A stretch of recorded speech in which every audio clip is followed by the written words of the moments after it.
أعوذ بالله من الشيطان الرجيم. بسم الله الرحمن الرحيم. إذ تستغيثون ربكم فاستجاب لكم أني ممدكم بألف من الملائكة مردفين.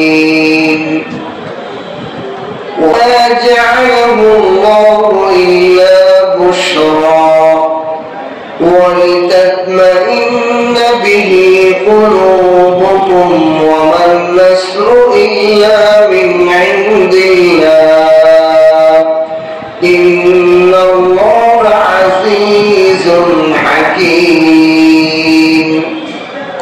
إذ يغشيكم النعاس أمنة منه وينزل عليكم من السماء ماء ليطهركم به ويذهب عنكم رجز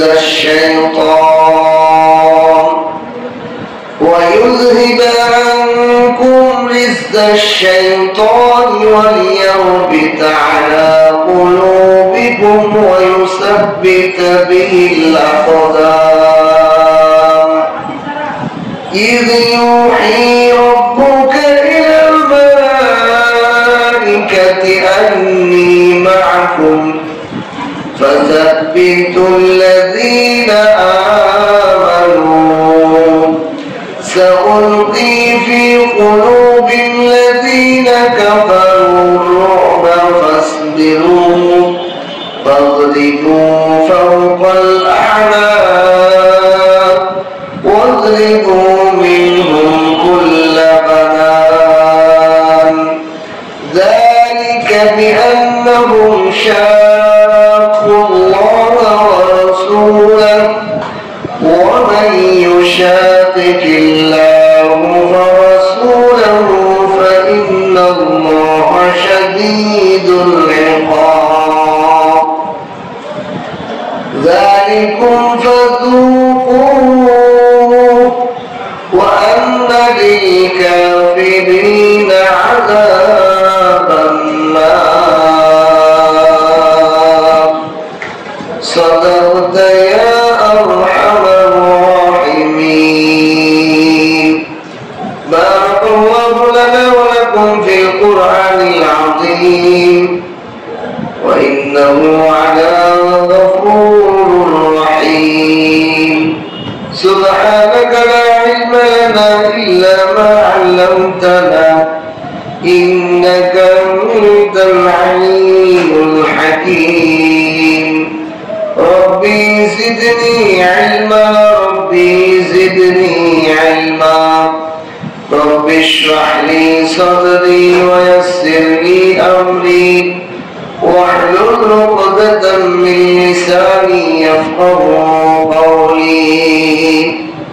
আল্লাহ তাআলার নাম ও কোটি শুকর ও সুজুদ যে মহান রব্বুল আলামিন দয়া করে মায়া করে ভালোবেসে আমাদেরকে কোটি কোটি হাজার হাজার মানুষ থেকে বাছাই করে আল্লাহর ঘর মসজিদে কোরআন কারীমে তাফসীর করা এবং শোনার জন্য আমাদের নিয়তে বসার তৌফিক দান করেছেন। কালিমাতুশ শুকর আদায় করে আলহামদুলিল্লাহ।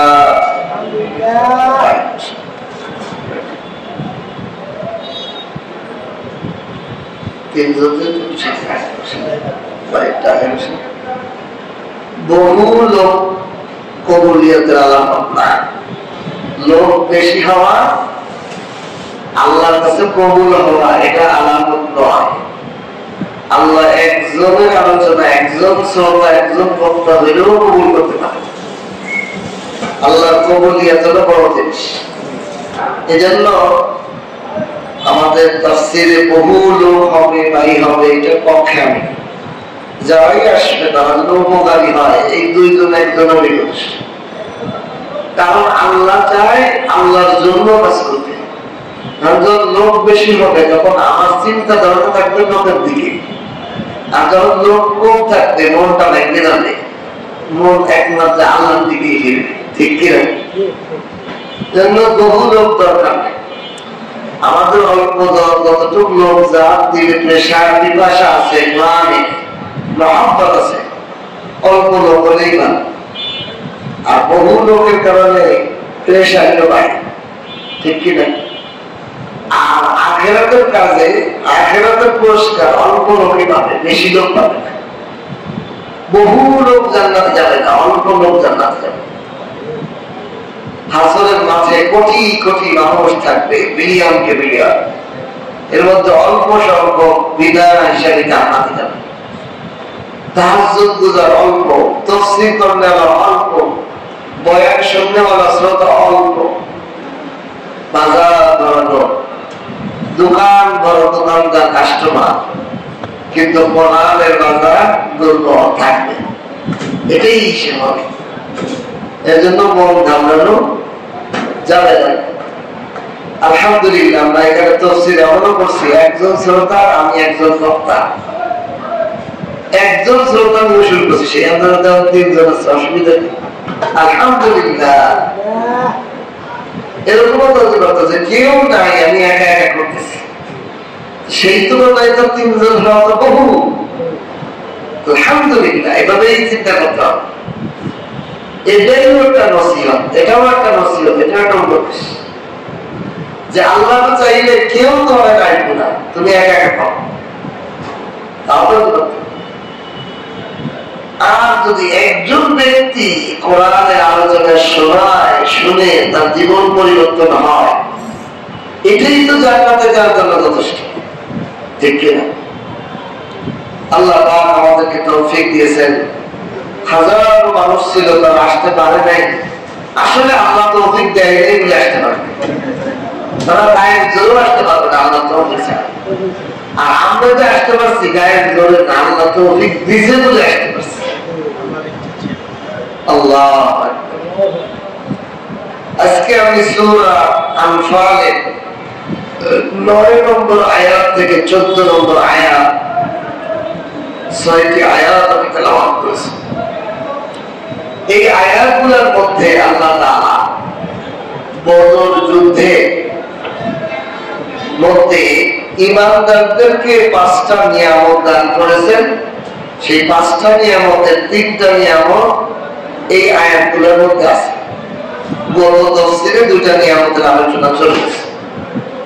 গত তাফসীরে 2টা নিয়ামত ছিল, একটা হলো আল্লাহ ঈমানদারদেরকে যুদ্ধের জন্য ঘর থেকে বের করছেন, এটা আল্লাহর নিয়ামত।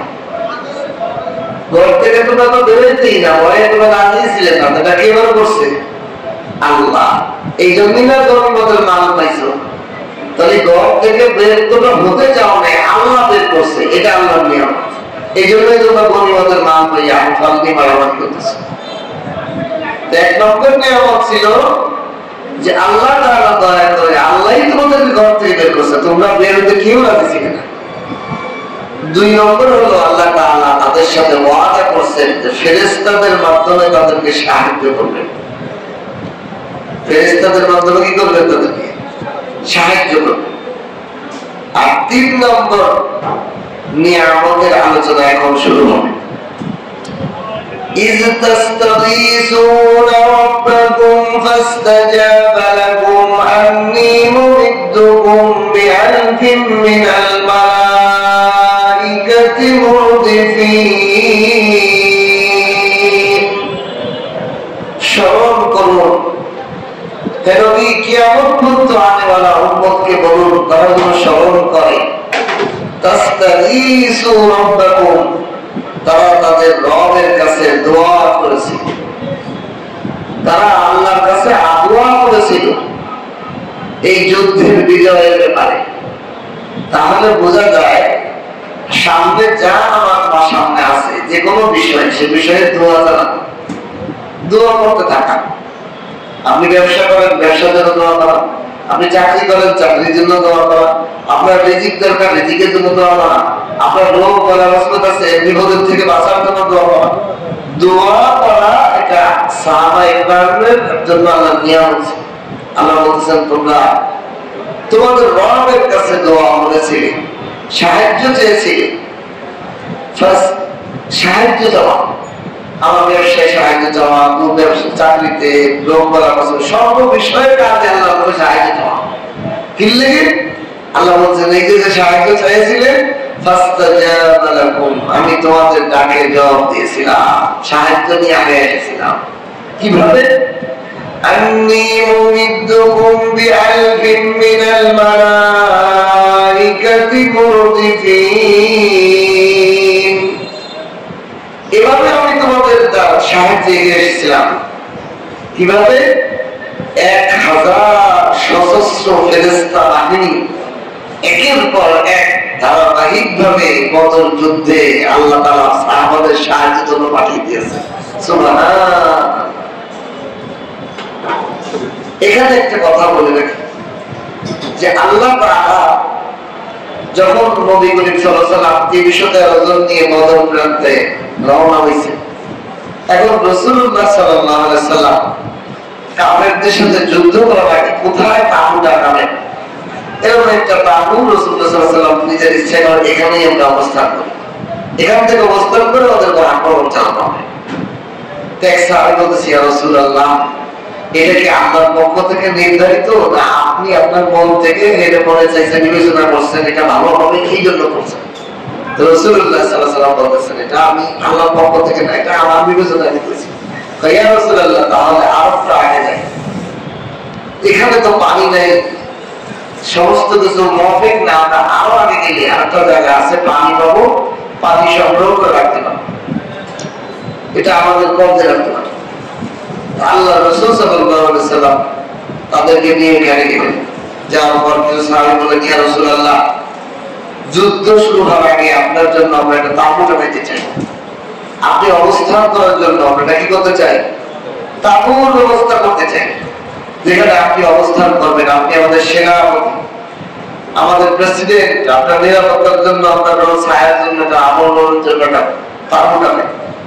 আল্লাহ রাসূল অনুমতি দিলেন, সাহাবারা তাঁবুর ব্যবস্থা করার পর যেই জায়গাটা সাহাবারা অবস্থান করলেন, এই জায়গাটা কাফেরদের তুলনায় নিম্ন, কাফেররা একটু উচ্চ ভূমিতে আর সাহাবায়ে কেরামরা একটু নিচু ভূমিতে, কারণ কাফেররা এমন জায়গা দখল করে রাখছে সেই জায়গা উঁচু, পানি টানি বেশি ভালো, সবকিছু সুবিধা। এই জায়গাটা কাফেররা তাঁবুটা নাই, তাদের ক্যাম্প বানাইছে। আর সাহাবায়ে কেরামরা যেখানে ক্যাম্প বানাইছে এখানে বালুময় জমি, আর বালুর মধ্যে হাঁটা চলা দৌড় সবই কষ্ট। আর কাফেররা যে স্থানে অবস্থান করছে সেই স্থানটা ছিল মাটি জাতীয়, শক্ত মাটি, এই জন্য ওই জায়গা তারা হাঁটা চলা, পানির হেফাজত করে রাখা এগুলো বেশি ভালো ছিল। এখন এই অবস্থায় যখন দুই পক্ষ অবস্থান করলেন, পরের দিন রাত্র, পরের দিন যুদ্ধ শুরু হবে, এমন একটা পরিস্থিতিতে সাহাবাদের তো লোক সংখ্যাও 313 জন, অস্ত্র নাই কারো কাছে, মাত্র 70টা ঘোড়া।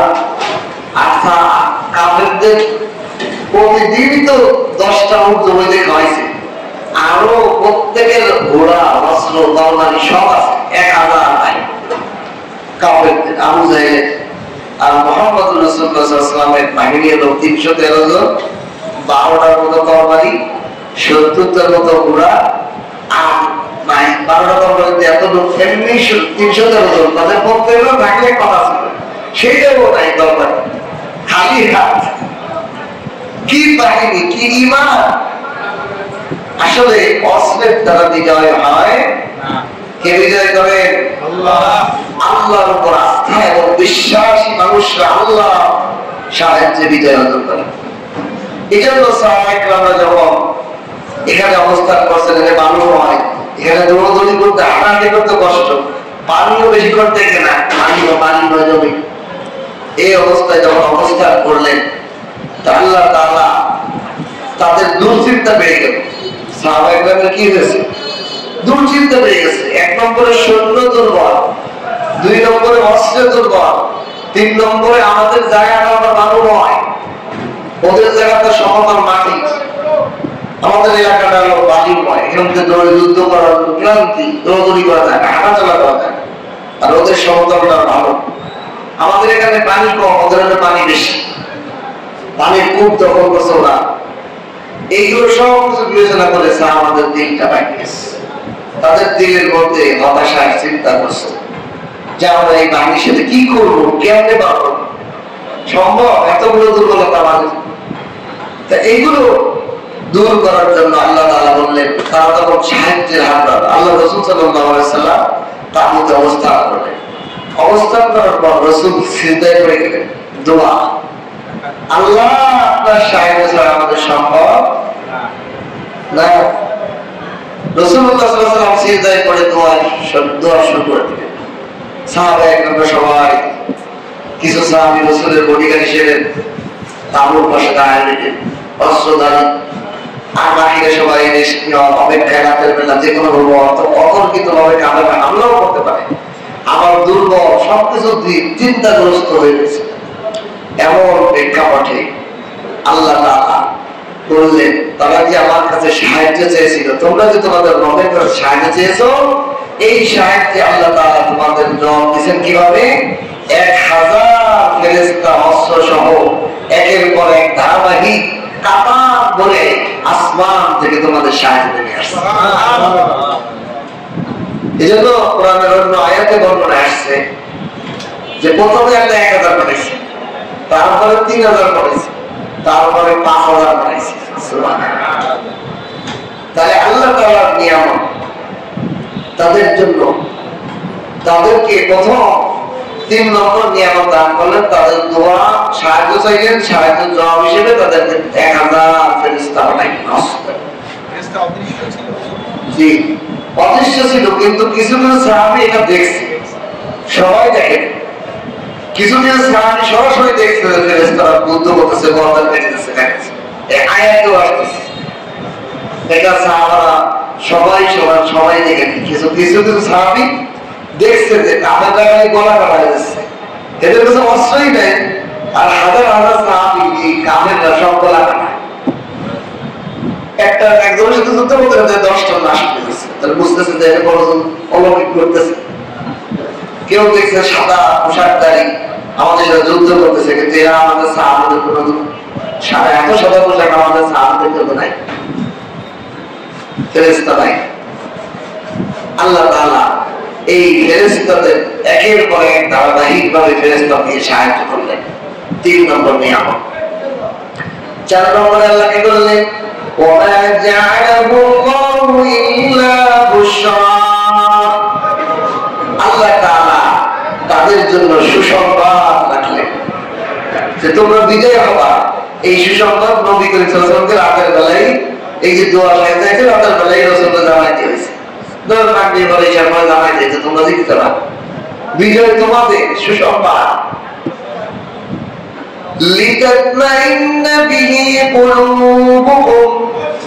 যাতে করে তোমাদের অন্তরগুলো ইতমিনান হয়ে যায়। বিজয় তোমাদের আল্লাহ থেকে ফায়সালা হয়ে গেছে, সংবাদ শুনাই দেওয়া হয়েছে, অন্তরগুলো তৃপ্ত হয়ে গেছে যে আমাদের বিজয়। রাসূল বলে দিয়েছে তোমার বিজয়, তোমাদের বিজয়ের আল্লাহ ঘোষণা শোনাই দিয়েছে, সুসংবাদ জানাই দিয়েছে। ওয়ামান নাসরু ইল্লা মিন ইনদিল্লাহ, কোন ধরনের সাহায্য নাই, ইল্লা মিন ইনদিল্লাহ, একমাত্র শুধুমাত্র সাহায্য আল্লাহ থেকেই আসে। কথা বুঝতে পারছেন? কতই না কথা আল্লাহ বলতে পারতেন আর নাসরু মিনাল্লাহ, আল্লাহ থেকে সাহায্য। তো সাহায্য তো বাবাও করে, মাও করে, ভাইও করে, বন্ধুও করে, কম ধরনের সাহায্য করেন আমাদের। কিন্তু আল্লাহ এমন বাক্যতে বলছেন, এটাই ইমানদারের আকীদা থাকতে হবে। ওমান নাসরু, কোন সাহায্য নাই তবে আল্লাহ থেকে। এর মানে আল্লাহ ছাড়া কেউ সাহায্য করতে পারবে না। এখন বলতে পারেন যে হুজুর, আমরা যে বিভিন্ন সময় একজনকে সাহায্য করি, বন্ধু সাহায্য করে, মায়ের সাহায্য করে, এটাও আল্লাহর সাহায্য। কেমনে? আল্লাহ যদি তার মধ্যে অন্তর না দিত, ভালোবাসা না দিত, তোমার মধ্যে সাহায্য করতে পারে। কেমনে? উদাহরণ দিলে বুঝবেন। যেই মায়ের যেই সন্তানকে জন্ম দিছে, ওই সন্তানের বিপদ দেখলে ও যদি হোঁচট খায়, মায়ের দৌড় হয়ে যায়, তারা হাত ধরে। কিন্তু আরেকজনের বাচ্চা যদি হোঁচট খেয়ে পড়ে, এই মা দৌড় দেয় না। তাহলে বোঝা যায় এই মহিলা যে কোনো বাচ্চার প্রতি ধরতে সহযোগিতা করে না, আল্লাহ দয়া দিছে যদি সে নিজের করতো তাহলে সব বাচ্চার প্রতি সে আকর্ষিত হতো, সব বাচ্চার প্রতি মায়া করতো। খালি এইটার প্রতি মায়া করে কেন, আর একটা প্রতি করে না কেন? তাহলে বোঝা যায় তার আয়ত্তে না আরেকজনের আয়ত্তে তিনি এটা দিচ্ছেন। এই জন্য এই মায়ের যে বাচ্চারে সাহায্য করে এটা আল্লাহর সাহায্য। বন্ধু যে বন্ধুকে সাহায্য করে, বন্ধুর প্রতি বন্ধুর মহব্বত খেয়ে দিলেন, এই জন্যই তো সাহায্য করে। সুতরাং বন্ধু আসল সাহায্যকারী না, আসল সাহায্যকারী হলেন আল্লাহ। আমার আপনার ছেলেতে আমাকে সাহায্য করতেছে, এরপর আপনারা হাত দিয়ে কেউ সাহায্য করতেছে, কথার মাধ্যমে কেউ সাহায্য করতেছে, টাকার মাধ্যমে সাহায্য করতেছে, অর্থের মাধ্যমে সাহায্য করতেছে না? এখন আসেন, যে হাত দিয়ে আপনাকে সাহায্য করলো ওই হাতটা বানানোওয়ালা মালিককে। তাহলে আল্লাহর দিয়ে হাত দিয়ে আপনি সাহায্য করে আপনি সাহায্যের মালিক হতে চান না আল্লাহ হতে হবে? আল্লাহ। আপনার জবান দিয়ে কথা বলে একজনকে সাহায্য করেছেন, এই জবানটার মালিককে। তাহলে আল্লাহর জবান দিয়ে যদি কেউ সাহায্য পায়, সে কার থেকে সাহায্য পাইল? আল্লাহ থেকে না ওই ব্যক্তির থেকে? আল্লাহ থেকে। সহজ। সুতরাং সাহায্য একমাত্র শুধুমাত্র আল্লাহ থেকে পায়। এই জন্য অনেক সময় দেখবেন বাপের সামনে ছেলে মরে যেতেছে, বাপে কিছুই করতে পারতেছে না, তাহলে বোঝা যায় বাপ চাইলে হাতটা ধরতে পারতো, বাঁচাইতে পারতো, বাপে পারে নাই। কে পারে? আল্লাহ। সাহায্য করতে দিয়েও আল্লাহ, নাও দেয় আল্লাহ। চোখের সামনে নিজের সন্তান পড়ে আগুন মরে যাচ্ছে, বাপের বাঁচাইতে পারতেছে না। তাহলে বাপে যদি পারতো তাহলে পড়ে মরে বাপে ভালো হতে পারে না কেন? হয় না এরকম ঘটনা? সন্তান ঘরে আগুন ধরে গেছে, দৌড়তে বেরিয়ে গেছে, আগুন ধরে ভালো করে আনবে, পাচ্ছে। তাহলে কে বাঁচায়? সাহায্য সব আল্লাহ থেকে আসে। এটাই ঈমান, এটাই আকীদা, এটাই বিশ্বাস আমাদের রাখতে হবে। শুধুমাত্র আল্লাহ থেকে সাহায্য আসে। আল্লাহ এই কথা আমাদের বললেন, ওমা জাআলাল্লাহু ইল্লা বুশরা, আমি আল্লাহ তোমাদের জন্য কিছুই রাখে নাই, তবে তোমাদের জন্য সুসংবাদ রাখছেন। সুসংবাদ বিজয় অর্জন করবে এবং তোমাদের অন্তরকে আল্লাহ এই বিজয়ের সুসংবাদ দ্বারা ঠান্ডা এবং পরিতৃপ্ত করে দিয়েছে। বিজয় তোমাদের বিজয়, আল্লাহ বিজয়ের সুসংবাদ দিয়ে ঈমানদারদের মুমিনদের কলবকে পরিতৃপ্ত করে দিয়েছেন এবং বলতেছেন ওমান নাসরু ইল্লা মিন ইনদিল্লাহ, সাহায্য শুধুমাত্র একমাত্র আল্লাহ থেকে হয়, আর কাউকে হয় না, কেউ পারবে না, কেউ পারবে না সাহায্য করতে। তাহলে সাহায্য চাইতে হবে কার কাছে? ওই জন্য প্রথম আয়াতে গেছে আল্লাহর কাছে, তোমাদের রবের কাছে সাহায্য চাও। রব জবাব দিয়েছে কি দিয়ে? আল্লাহ দেখ আরেকটা মজার কথা, প্রশ্ন আসতে পারে, আল্লাহ তো এমনি সাহায্য করতে পারে, ফেরেশতা দিয়ে দেবো কি? প্রশ্ন হতে পারে না। আল্লাহ কি ফেরেশতাদের সাহায্য ছাড়া পারে না? না, অবশ্যই পারে। আল্লাহর কোন ফেরেশতার প্রয়োজন নেই, আল্লাহর কোন জিনিসের প্রয়োজন হয় না। সমস্ত জিনিস আল্লাহর মুখাপেক্ষী, আল্লাহ কোন জিনিসের মুখাপেক্ষী নয়। আল্লাহ দুনিয়া চালানোর জন্য মানুষের মুখাপেক্ষী নয়, ফেরেশতার মুখাপেক্ষী নয়, আসমানের মুখাপেক্ষী নয়, জমিনের মুখাপেক্ষী নয়, আলো বাতাসের মুখাপেক্ষী নয়, আগুন মাটি বাতাসের কোন কিছুর মুখাপেক্ষী নয়। আল্লাহ আল্লাহুস সামাদ, এই যে অর্থ কুল হুয়াল্লাহু আহাদের মধ্যে পড়ি না, আল্লাহুস সামাদ, আল্লাহ অমুখাপেক্ষী, কারো প্রতি মুখাপেক্ষী নয়। কোন জিনিস কোন আসবাব, এই জন্য আল্লাহর খাওয়ার প্রয়োজন হয় না, বাচ্চার প্রয়োজন হয় না, বেবির প্রয়োজন হয় না, নিঃশ্বাসের প্রয়োজন হয় না, দেখার জন্য চোখ প্রয়োজন হয় না, শোনার জন্য কান প্রয়োজন হয় না, বলার জন্য জিহ্বা প্রয়োজন হয় না। আল্লাহ কেমন তালিক, আল্লাহ আমাকে বোঝার জন্য তুমি চারপাশে তাকাও, হাজারো মাখলুক আমি এমন সৃষ্টি করছি, আমাকে বোঝার অনুভব করা যায়, দেখা যাবে দেখো, কিন্তু অনুভব করতে পারবো। আপনাদের যদি আমি জিজ্ঞাসা করি, আচ্ছা বাতাস দেখতে কালা না দলা, ওর নাক আছে না কান আছে, ওর কোনো মুখ আছে? সাগর পাড়ে ঘুরে আসছে 2 দিন 3 দিন সফর করে কক্সবাজারে, বাতাসের যে শব্দ, বাতাস যে আওয়াজ করে, এটার কোনো মুখ আছে? তাহলে আল্লাহর একটা সৃষ্টি যদি এমন হয় যার মুখ ছাড়া আওয়াজ করতে পারে, আল্লাহ করবে না কেন? ঠিক কিনা? আল্লাহ যদি এমন জিনিস সৃষ্টি করেন যার হাত নাই, পাও নাই, চোখ নাই, কান নাই, কিছু নাই, কিন্তু সেটাকে না বলারও কেউ নাই, যা আছে এরকম জিনিস, কিন্তু এটা এরকম কোন জিনিস নাই, এটা কেউ বলতে পারে না। যেমন বাতাস, বাতাসের চোখ আছে, হাতও আছে, মাথা আছে, কান আছে, কিছুই তো ওর তো অঙ্গ প্রত্যঙ্গ আছে কিনা এটাই তো দেখা যায় না। কিন্তু বাতাস নাই, এটা কেউ বলবে? বাতাস বলতে কিছু জিনিস নাই, আমি বিশ্বাস করি না, এটা বলে তুই পাগল, তুই বোকা, তুই মূর্খ, অজ্ঞ। বাতাস এমন একটা জিনিস, সেটা অনুভব করা যায়, দেখা যায় না, ছোঁয়া যায় না, বলা যায় না, ঠিক কিনা?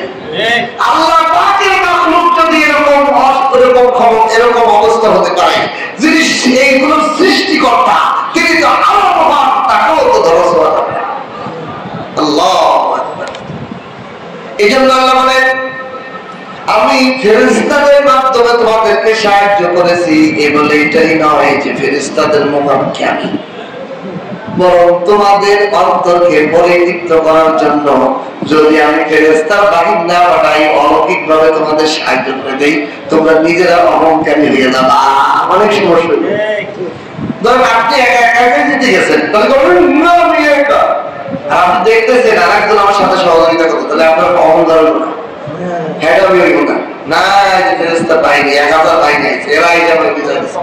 আল্লাহর পক্ষ থেকে আইছে, তাহলে যার পক্ষ থেকে তার প্রতি তোমার সম্মান পাইবে না। আমি মারামারি করছিলাম, একা একা পারি নাই, অমুক বংশের লোকরা এসে আমাদের সাহায্য করছে বলে আমি জিতে গেছি, ঠিক কিনা? আল্লাহ এই জন্য আমি ফেরেশতাদের বানাইছি 1000। প্রথমে 1000 বানাইছি কেন? কামের জন্য 1000, এরপরে আরো বেশি বানাইছি 30,000 বানাইছি কেন? তোমাদের আরো আনন্দ বাড়াই দিয়ে এরকম আরো বানাইছি যে আমি আল্লাহ অসীম পারি, আমার কাছে এরকম ব্যাপারই না। আল্লাহ তাআলা বলেন, আমি সাহায্য একমাত্র আমার কাছ থেকে নিবা। কেন? সাহায্য আমার নিকট, সমস্ত সাহায্য কার নিকট? আল্লাহ এই জন্য একটা শব্দ ব্যবহার করছে, ইনদাল্লাহ। ইনদাল্লাহ মানে আল্লাহর আয়াতটা, আল্লাহর নিকটেই সাহায্য, আর কারো কাছে নাই সাহায্য। সাহায্যের কোন সুরাত কারো কাছে নাই, সব আল্লাহর কাছে। দেখেন বাবা নিঃশ্বাস নিয়ে নিতে পারছে না, ছেলে পাশে শ্বাসকষ্ট শুরু হয়েছে, এখন ছেলে কি উপকার করতে পারবে? কোনো কিছু করতে পারবে? সর্বোচ্চ হাসপাতালে নিয়ে যেতে পারে, অ্যাম্বুলেন্স ভাড়া করে নিয়ে যেতে পারে, কিন্তু জীবনটা বাঁচাইতে পারবে? শ্বাস যদি আল্লাহ আটকায় দেয়, ছেলে কি, ছেলের 14 গোষ্ঠী ধরে ডাক্তার মিলেও, ডাক্তারদের 14 গোষ্ঠী মিলেও পাবে না, তার সাহায্য কার কাছে? এখানে আমাদের জন্য একটা গুরুত্বপূর্ণ সবক, যে এই কথা বিশ্বাস করা, ছেলে মেয়ে বিবি বাচ্চা, টাকা পয়সা, ব্যবসা বাণিজ্য, টাকা পয়সা যা আমরা 2 চোখে দেখি, এগুলো আমাদের কোনো উপকার করতে পারবে না। কার হুকুম লাগবে? কার সাহায্য লাগবে? আল্লাহর সাহায্য হলে ব্যবসায় আমার বরকত হবে, আল্লাহর সাহায্য থাকলে চাকরিতে আমার বরকত হবে, আল্লাহর সাহায্য হলে আমার সন্তান আমার উপকারী হবে, আল্লাহর সাহায্য থাকলে আমার বিবি আমার উপকারী হবে, আল্লাহর সাহায্য থাকলে আমার মা বাবা আমার উপকারী হবে। কার সাহায্যের জন্য? আল্লাহ। এই জন্য মনোযোগ সব দিক কার দিকে দিতে হইব? আল্লাহর দিকে দিতে। আপনি ছোট্ট একটা ব্যবসা করতেছেন, আপনি ছোট্ট একটা কাজ করতেছেন, কিন্তু মনোযোগ কোথায় থাকবে? আল্লাহর দিকে। আল্লাহর কাছে যাইতে হবে, আল্লাহর দিকে। মানুষ কি করে? দোকানটা সাজাই দাও, কিন্তু আল্লাহরে সাজানোর জন্য কোনো আল্লাহর মেহনত নাই। চাকরিটাকে ভালো করার জন্য বস তেল ভাড়া, মালিক একটু বেশি কর্ম করে দিয়া, সদাই বিদায় করে দিয়া কত মেহনত করি। আমি কর্মচারী, আমি মালিকের খুব আওড়াই। আমি দোকানদার, আমি দোকানটা আরো সাজাই, মাল কোয়ালিটি করি, আরো সে জায়গা মেহনত করি। কিন্তু যিনি আমাকে সাহায্য করবে তাহলে তো দুটা সিজদা দেয়, তা দিই না। প্রতিদিন দোকান করার আগে থেকে সিজদা দেয়, তাকে আমি মাল করি। প্রতিদিন কর্মে যাওয়ার আগে তাকে আগে 2 রাকাত সালাত নামাজ পড়ে তাকে আগে রাজি করি, আল্লাহ আমি কর্মে বেরোইতেছি, দিবেন তো আপনি। পাই হলো এই কর্ম, পাই হলো কি এই কর্ম। পাইদের ওই বাজার থেকে কে পানি যদি না দেয় এইভাবে আইব, ওই বাজার লোকটা যদি ভাবনা করে পাই আদর করি, পাই তুই দে পানি দে, আর ওর সাথে কোনো সম্পর্ক নাই, তাহলে উনি কি আমার পানি পাঠাবে? আমাদের অবস্থা হয়েছে আমরা দুনিয়ার সব কর্মর জায়গা আল্লাহর সাথে কোনো সম্পর্ক নাই, আল্লাহর সাথে কোনো ভাব নেই। এই জন্য আমাদের কোনো কর্ম। এই যে গতকালকে আমরা পটিয়া মাদ্রাসা, হাটাজারি মাদ্রাসা, আনুরপুর মাদ্রাসা, বড় বড় মাদ্রাসা, রশিদিয়া মাদ্রাসা, লালপুর সুলতানিয়া মাদ্রাসা, সব মাদ্রাসায় গেছি। বড় বড় মাদ্রাসাগুলো দেখতে কি আল্লাহ আল্লাহদের বুজুর্গদের কারখানা। তা আমি দেখালাম, দেখেন আপনি আমি যদি কোনো ইউনিভার্সিটিতে যাই, দিনের বেলা না, কত রাতের বেলা, আর কোন টাইমে, এক মাদ্রাসায় গেছি হলো রাত 8টায়, আর এক মাদ্রাসায় গেছি রাত 12টায়, আর এক মাদ্রাসায় গেছি রাত 1টা 1:30টায়। এই টাইমে গেলে আপনার কোন স্কুল কলেজে প্রিন্সিপাল আপনার সাথে সময় দিয়ে দেখা করবো? কিন্তু আস্তে আমার সাথে যারা গেছে তারা হুজুর এটা তো আল্লাহ বলি, আল্লাহ বলি, এটাই প্রমাণ। এই রাত 1টার সময় আমরা গেছি, উনি বিছানা থেকে শুয়ে উঠে এসে আমাদের সাথে হাল করছি। আমরা বলছি আমরা দেরি করবো না, আমরা আসছি দেখা করতে। ওই জায়গায় দাঁড়াই 5 মিনিট 10 মিনিট আমাদের জন্য উপদেশ নসিহত করছে। এরা আল্লাহ বলি। এদের মধ্যে অহংকার থাকলেও এমন হয়েছে সকালে আসতেন এই কথাই দিকে নেই যে কেন এমন হয়েছে, এত আসলেন এই কথাই বলে নেই। কোথাও থেকে আসছেন? আমরা ঢাকা গাজীপুর থেকে আসছি। আচ্ছা আচ্ছা, কি জন্য থাকেন? রাতে থাকেন, আমরা মেহমানদারি করি, থাকেন আমাদের এখানে 2 একদিন। আমরা থাকবো না, আমরা আসছি মাদ্রাসাটা দেখতে, কম মাদ্রাসায় ব্যবসায়ী ভাইরা আমরা এখানে আসছি, মাদ্রাসাগুলো কেমন চলে, কত বড় বড় মাদ্রাসা বাংলাদেশে, এখান থেকে আলেম তৈরি হয়, আপনাদের সৌরভ আপনাদের থেকে কিছু নসিহত নিয়ে দেবো। তারা নাস্তা খাইতে চাইছে, আমরা বলছি নাস্তা খাইতে চাই না, রোহানি খোদার চাই। এই যে 2 দিন আগে এখন আমি সব জায়গায় কথাই বলছি যে আমরা কোন জেসমানি খাবার চাই না, রোহানি খাবার চাই।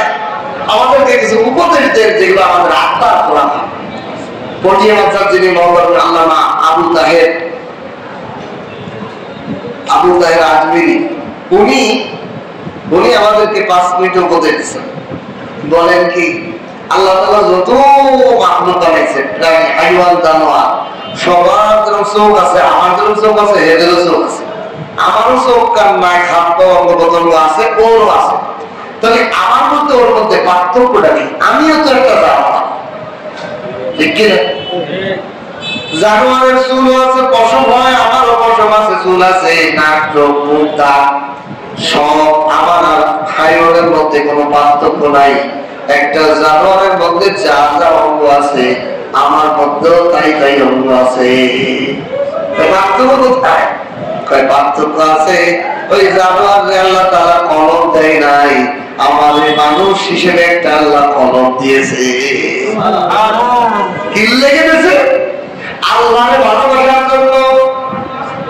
জানোয়ারকে আল্লাহ কলম দেয় নাই, মানুষ হিসেবে আল্লাহ আমাকে একটা কলম দিছে আল্লাহর সাথে প্রেম করার জন্য, আল্লাহকে ভালোবাসার জন্য।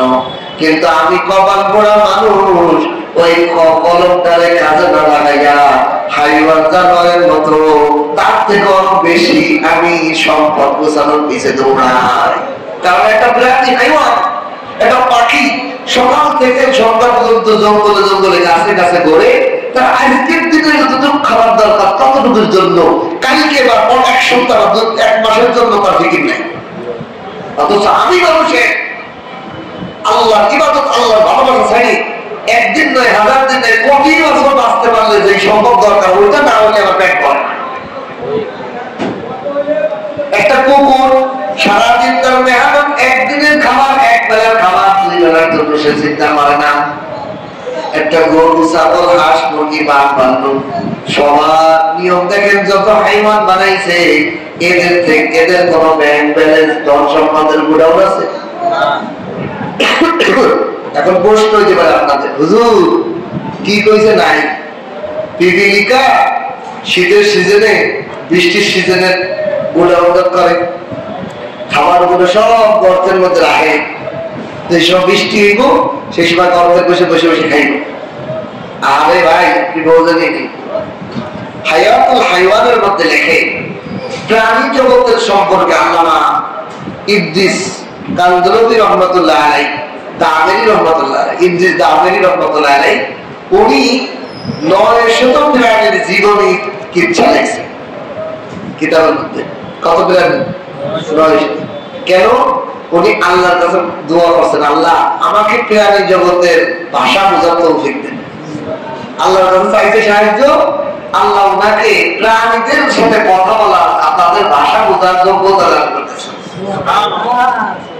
উনি প্রত্যেকটা প্রাণীকে জিজ্ঞাসা করছেন তোর দুর্বলতা কি, তুই কেমনে বাঁচিস, কেমনে কি করিস, সব জিজ্ঞাসা করে করে একটা কিতাব লিখছে আল্লাহ। ওই কিতাবের মধ্যে লিখছে পিপিলিকা কোনো খাবারই খায় না, পিপিলিকার কোনো পেট আছে দেখবেন মাথা আর ঠাসা, ওর পেট বলতে কিছু না, খায় না। তোর কি দায়িত্ব? আল্লাহ পাক ওকে আমাদের খেদমতের জন্য বানাইছে। কি বানাইছে? খেদমতের জন্য। এটা বুঝলেন? আমরা দুনিয়াতে খাইয়ে দাইয়ে নোংরা করি, পৃথিবীকে নোংরা করি না? আমরা হাড্ডি ফেলাই, কাটা ফেলাই, টুকরা টুকরি ফেলাই, এই যে খাবার কত জিনিস পচায় গান্দায় ফেলাই, এগুলোর মধ্যে এগুলোকে পরিষ্কার করার জন্য আল্লাহ তাআলা বিভিন্ন বাহিনী বানাইছে। শহর বানাইছে মরা গরু খাওয়ার জন্য, সিল, কাক, কুকুর, শৃগাল, তেলাপিকা, ইঁদুর, সুসো এবং বিভিন্ন প্রাণী জমিতে বানাইছেন আল্লাহ এগুলো পরিষ্কার করার জন্য। শুকর বানাইছে এগুলো পরিষ্কার করার জন্য। কিন্তু এমন কিছু টুকরা টুকরা ময়লা আছে যেগুলো ছোট ছোট, এগুলো তেলাপোকাও খায় না, এগুলো কুকুরও খায় না, এটা বেড়ালও খায় না, এটা ছোট। এগুলো যদি জমির মধ্যে পড়ে থাকে তাহলে তো জমির দুর্গন্ধ হইব। এইগুলো পরিষ্কার করার জন্য আল্লাহ একটা শৃঙ্খলাবদ্ধ একটা বাহিনী বানাইছে যার নাম পিপিলিকা। এই জন্য দেখতে পিপিলিকা লাইন ধরে শৃঙ্খলাবদ্ধ চলাফেরা করে। কিনলে জমিনের মধ্যে যত ময়লা টয়লা আছে ছোট ছোট যেগুলো, এগুলো প্রাণী বড় বড় প্রাণী পরিষ্কার করতে পারে নাই, ওইগুলোর টুকরা মাথায় নিয়ে নিয়ে গর্তের মধ্যে মাটির তলে রেখে আসে।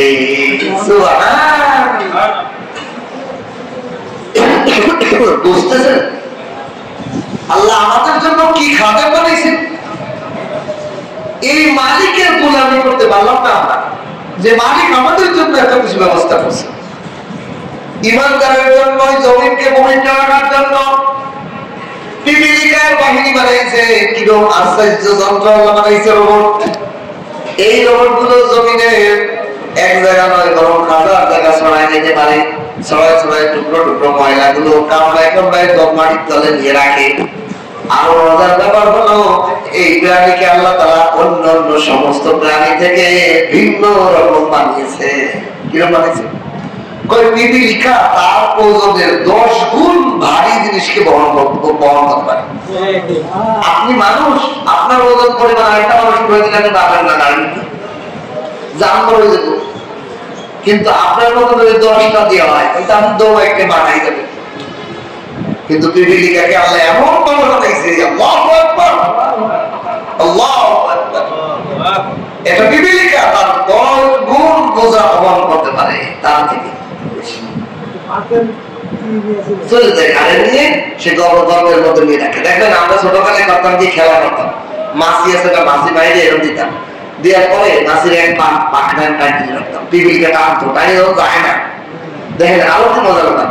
ওজন 1 টানছে না, মানে আমি তো ধরে রাখছি এক পাখা, ও মহান মাসি ধরে টানতেছে টানতেছে পারে না, তখন ও ফিরে যায় যাই যে ওদের আমার কাছে যায় এটার বিচার দেয় যে আমি তো পারতেছি না, আমার সাথে সেনাবাহিনী পাঠাও।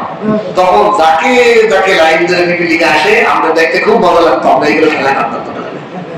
আপনারা কিন্তু জানেন আমি করছি। এরপরে লাইন ধরে পিপিলিকা রাজা সহ আসে, রাজারা তো বড়, সে সহ আসে, আসে দেখে পদদখল করে, পরে সবাই মিলে একশো চাপ শুরু করে। প্রথমে 10 জনে পারে না, তারপরে 20 জনে শরীর করে, তারপরে 30 জনে শরীর করে, তারপরে 40 জনে শরীর করে, এভাবে লোক বাড়াইতেই থাকে। আমি তো ধরেই যাই, ছোটবেলা আমরা ধরেই রাখতাম, এবার সবাই মিলে টাইনে আমার পক্ষ, আমার যে পাখা ধরছি পাখার থেকে ছিঁড়িয়ে নিয়ে চলে যায়।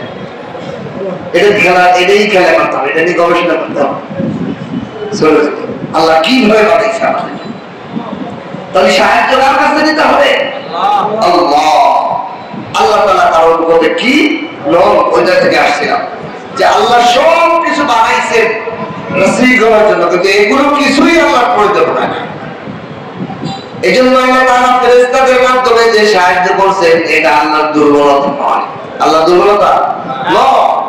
আল্লাহ ইমানদারদের ঈমান মুক্ত করার জন্য, ইতমিনানের জন্য দেখবে না, দেখার পরে তাদের দিল শান্ত হয়ে যাবে, এই জন্য আল্লাহ তাআলা এরকম করছে।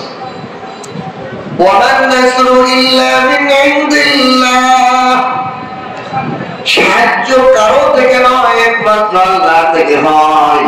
এই কথাটা বুঝে আসছে? সাহায্য কার থেকে আসে? আপনি দান লাগাইছেন, দান খেতে দান দিব না, আল্লাহ দিব। আল্লাহ সাহায্য না হইলে কিছু আম গাছে আম দেয় না, আল্লাহ দেয়, আল্লাহ দেয়। জাম গাছে জাম দেয়, কাঁঠাল গাছে কাঁঠাল দেয় না, কাঁঠাল গাছে দেয় না, আল্লাহ দেয়, আল্লাহ। কারণ কাঁঠাল গাছ খায় কি? কাঠের মধ্যে কোনদিন একটা রোয়া পাইছে, খেজুর গাছ খাইছে ওর ভিতরে একটু রস পাইছে, একটা খেজুরের আঠি পাইছে, তাহলে কে দেয়? আল্লাহই তো দেয়। ধান গাছ লাগাইছে মুরব্বী, ধান গাছের তলে কোদাল দিয়ে খুঁজে কোনোদিন ধান পাইছে? তাহলে মাটির ভিতরে তো ধান পাওয়া না, এই ধান গাছের থেকে ধান আসলো করতে কে দেয়? আল্লাহ। আল্লাহ এটা বোঝাইলেন যে সাহায্য একমাত্র আল্লাহ থেকে। ইন্নাল্লাহু আজিজুল হাকীম, নিশ্চয়ই আল্লাহ তাআলা প্রজ্ঞাশালী, ক্ষমতাধর, হাকীম, প্রজ্ঞাময়। কি বুঝাইলেন?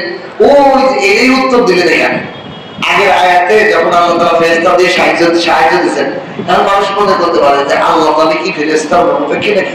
আল্লাহ ইন্নাল্লাহু আজিজ, আল্লাহ প্রভাবশালী, প্রতাপশালী, ক্ষমতাধর, কারোর মুখাপেক্ষী নয়, হাকীম, প্রজ্ঞাময়। উনি যে দিছেন ফেরেশতা, তুমি যখন হয়তো ফেরেশতা তোমাদের আল্লাহর সাহায্য লাগে না, আল্লাহর হিকমত আছে, আল্লাহর প্রজ্ঞা আছে। আল্লাহ প্রজ্ঞার কারণে, আল্লাহর জ্ঞানের কারণে আল্লাহ সব বিষয়ে জ্ঞান রাখেন। আমরা না বোঝার কারণে কি করি? ভুল বুঝি। কি বুঝি? আমাদের চোখে যেই বন্ধু দেখে ওই বন্ধু বোঝে, যেই বন্ধু দেখে না সেই বন্ধু বোঝে না।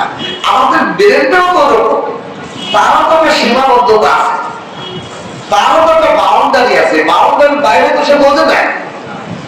একটা শিশুকে যদি আপনি মহাকাশ নিয়ে গবেষণার বিষয় বোঝান, সায়েন্স বোঝান, বিজ্ঞান বোঝান, ও কি কবে কি এটা কি এরকম ভুল, এটা ভুল। আমার আপনার কাছে আল্লাহর জ্ঞানের সামনে এরকম কিছুই না। আল্লাহ মহাজ্ঞান। কিভাবে এটা বোঝাবো? যে দেখেন যে একজন মানুষ গ্রামে আগে যখন প্রথম মোবাইল আসে, তখন আমরা আশ্চর্য, কিন্তু এখানে তার নাই, কিছু নাই, এতে কথা না বলতে যায়, শুনতে কেমনে যায় দেখে, ভালো হয় ঘুরে বেড়ায় যায়, বলতে যায় মানুষ আশ্চর্য। কিন্তু যারা বানাইছে তাদের কাছে এটা বুক জ্ঞান আছে কিনা? যে লোকটা মোবাইলের, ইন্টারনেটের বিজ্ঞানিক জ্ঞানটা তার মধ্যে নাই, তার কাছে আশ্চর্য মোবাইলের ধরে আর দেখে এমতে কথা কেমনে হয়ে যাইলো, কোহাইতে ঢুকলো, কোহাইতে বাড়িলো, বারোই কোহাইতে ঢুকে কথাটা যায়, কোহাইতে, এটা আশ্চর্য লাগে। ঠিক না? তাহলে ওই জ্ঞান আর যখন ওজন বলে জ্ঞান হয়ে যায় তখন, এখন তো তারপরেও তো ছিল যখন প্রথমে মোবাইল আসছে বাটন টিপে, যখন আসলে স্ক্রিন টাচ, কি রে একটা টিভি, এর মধ্যে টিভি দিলে বাটনও আসে, ক্যামেরা আবার বড়িও হয়, আবার কত ছবি আসে, কত কিছু আছে, একই দেওয়ালের মধ্যে এত ছবি কেমনে যায়, তখন তার আওয়াজ চাইতে লাগে, ঠিক কিনা? আরো সে ভাবতে থাকে যে এগুলো কি হলো, যে এগুলো যখন ওই জ্ঞান গুলো না থাকে তখন মনে হয় এগুলো, এই জন্য স্ক্রিন টাচ। এরপরে এখন তো আমি আসতেছে সামনে, আমরা স্ক্রিনের মধ্যে দেখি না, বুঝে আসে একটা জ্ঞান আছে, কিন্তু এখন আসতেছে লেজার সম্পর্কে একটা জিনিস আসতেছে, যেটা মানে একটা লাইট মারলে লাইটের মধ্যে একটা আলো দেখা যায় না, এই আলোর মাধ্যমে শুনবে আপনার ছবি, আপনি বেঁচে যাবেন। আপনার সাথে ভিডিও কথা বলবো, আমার সামনে আপনিও দাঁড়ায়, কেমন ধরো সরাসরি আপনি দাঁড়িয়ে আমার সাথে কথা বলতেছেন, আছে কিনা জ্ঞান? তা আল্লাহ তাআলা বলেন আমি হলো হাকিম। হাকিম মানে কি বুঝে গেছি? আগের যে কথাগুলো ছিল সেই কথার মধ্যে আমি ফেরেশতা 1000 দিয়ে বদর যুদ্ধে সাহায্য করছি। তোমাদের মনে হইতে পারে আল্লাহ আল্লাহ এমনি তো দিতে পারে, আমার ফেরেশতা দিয়ে কেন সাহায্য করবে?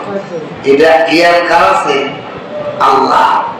আল্লাহ একটা কারণে বললাম যে আল্লাহ চাইলে এমনি বিজয় করে দিতে পারেন, যুদ্ধ ছাড়াও জয় করতে পারেন, তরবারি ছাড়াও বিজয় দিতে পারেন, যুদ্ধের ময়দানে যাওয়া ছাড়াও তো বিজয় দিতে পারেন। কাফেরদেরকে ঠাটা পরিমাণ দিয়েছেন, যুদ্ধে যায় না, বুঝতে পারবেন? আল্লাহ বলেন আমি হলো প্রজ্ঞাময়। প্রজ্ঞাময় মানে কাফেরদেরকে তোমাদের কাছে আনছি, তোমাদেরকে মদিনা থেকে 12 হয়ে বদর প্রান্তে আনছি, তোমাদেরকে দুর্বল জায়গা রাখছি, কাফেরদেরকে সবল জায়গা রাখছি। কাফেররা হলো জমিনে মাটিতে, আর তোমরা হলো বালুকাময় জমিনে নিচে জায়গায়, তোমরা দুর্বল হয়ে গেছো। এগুলো কেন করছি? যেমন হিকমত, তোমরা যাতে দুর্বল হও। তোমাদের সৈন্য হলো 313 জন, কাফেরদের হলো 1000, সহজ অস্ত্র সহ, ঘোড়া, তরবারি, ঢাল, পোশাক, বর্ণ সব আছে কাফেরদের। তোমাদের মাত্র 70টা উট, 12টা তরবারি, 313 জন সাহাবীর মাত্র 12টা তরবারি। এই যে যুদ্ধগুলো যায়, লোক কম, আবার তরবারি আছে, লোক অনুযায়ী তরবারি নেই, খালি আছে। এইরকম প্রেক্ষাপট কেন করছি? আমি প্রজ্ঞাময়, আমি হিকমতওয়ালা, তোমাদেরকে শিখাইতে চাইতেছি, আমি জ্ঞানী, আমি তোমাদেরকেও জ্ঞান দিতেছি, আমি আল্লাহ করি, তোমরা তোমরা তোমরা প্রেক্ষাপটে আইসো দেখবা যে সব অতিথি যাচ্ছে, অস্ত্র অস্ত্র সব বেশি, তারপরে তোমার অস্ত্র নাই, তুমি দুর্বল, তুমি হতব্যস্ত, তারপরে তোমার আমি আল্লাহ দিতে পারি। এই জ্ঞান দেওয়ার জন্য আমি প্রজ্ঞাময়। বিজয় কাদের হচ্ছে? ফিলিস্তিনে। প্রতিদিন ফিলিস্তিন থেকে ইসরায়েল সব অস্ত্র সহ বোম, বিমান, সারা পৃথিবীর কাফের মুশরিকদের সাপোর্ট। ফিলিস্তিনের নিরস্ত্র নিরীহ, ঘর নাই, বাড়ি নাই, খাবার নাই, পানি নাই, এই মানুষগুলো প্রতিদিন 60 থেকে 70 জন বোম দিয়ে মারতেছে, তারপরেও বিজয় কার? ফিলিস্তিনিতে। আজকে যুদ্ধ বিরতি হয়েছে, যুদ্ধ আর হবে না। ওরা কি লেগে যুদ্ধ দেয়, কি লেগে বিরত করবে, কার সাথে যুদ্ধ করে কোনো দিকে, অথচ ওদের দিলে আতঙ্ক, ইমানদারের আতঙ্ক নাই। আপনি চিন্তা করেন যে ফিলিস্তিনের মানুষদের যে ইমান, এদের একটা ইমান যদি ভাগ করে, কোটি কোটি ভাগ করে আমাদের ভাগে আল্লাহ ফেলায়, আমাদের বাংলাদেশের মুসলমানের ইমান এই পরিমাণ হবে। চোখের সামনে মা, চোখের সামনে বিবি, বাবা, ভাই, বোন সব করে দেখেছে বোমের আঘাতে, তবুও তারা আল্লাহ পথে থেকে ইমান তারা করে না। তারা দোষারোপ করেন এই কারণ যে আমাদের এই কারণে আমাদের ছেলে মেয়ে মরে গেল, তারপরও তারা ইহুদিদের সাথে কোনো আপোষ নেই। ঠিক আছে? এই জন্য আল্লাহ বলেন হিকমত বলা, আল্লাহ বলেন হাকিম। আমি হাকিম, আমি যে বড়াই, এই যে তোমাদেরকে এখানে আনছি, ওদেরকে এখানে আনছি। এখন দেখেন এরপরে আল্লাহ তাআলা বলতেছেন যে আমি এই যে কাফেরদের সাথে মুসলমানদের বদল প্রান্তরে আনছি। কাফেররা উঁচু জমিনে, মাটি, পাহাড় সিস্টেম টিলা, আর মুসলমানরা এমন নিচে জায়গায় বাড়ি কম হয় জায়গায় বদল প্রান্ত, তখন বাড়ির জমিনের মধ্যে হাঁটা চলা করা কষ্ট, যুদ্ধ করা কষ্ট, আর সমতল জমিনে যুদ্ধ করা ভালো, ওরা ওই জায়গা পাইছে। এখন ক্যাম্প আসছে, এই অবস্থায় মুসলমানদের মধ্যে ওই যে দুর্বলতা, পেরেশানি, তা আল্লাহ তাআলা বলেন আমি প্রথমে বললাম কি সাহাবাদেরকে ঘুম ফেলাই, আল্লাহ আমি তাদেরকে সাহায্য করলাম একটা প্রশান্তির ঘুম দিয়ে। 313 জনের মধ্যে রাসূলুল্লাহ সাল্লাল্লাহু আলাইহি ওয়াসাল্লাম ছাড়া সব ঘুমায় না কাটছে, অনিচ্ছা করলো আল্লাহ মোহাম্মদের ঘুম দিয়েছে এই সাহাবাদের। এখানে একটা মজার কথা বল, যুদ্ধের ময়দানের ঘুম আল্লাহ পাকের রহমত এবং সাহায্যের আলামত। নামাজ অবস্থায় ঘুম শয়তানের ধোঁকা আর কুমন্ত্রণার ফসল। আযান দিলে ঘুম বাড়ে, ফজরের আগে হয় 1 বেশি, ফজরের সময় এই উঠতেছি আর একটু ঘুমাই, এই টাইমে আযান দিলে যদি ঘুম আসে বুঝবেন এটা শয়তানের পক্ষ থেকে। তাফসীরের মধ্যে দেখছি।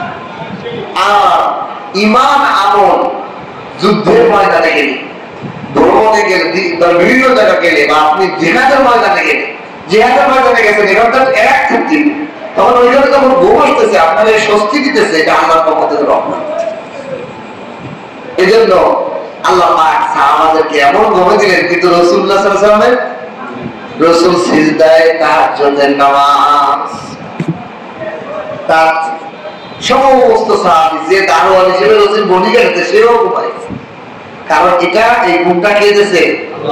আল্লাহ দিয়েছে।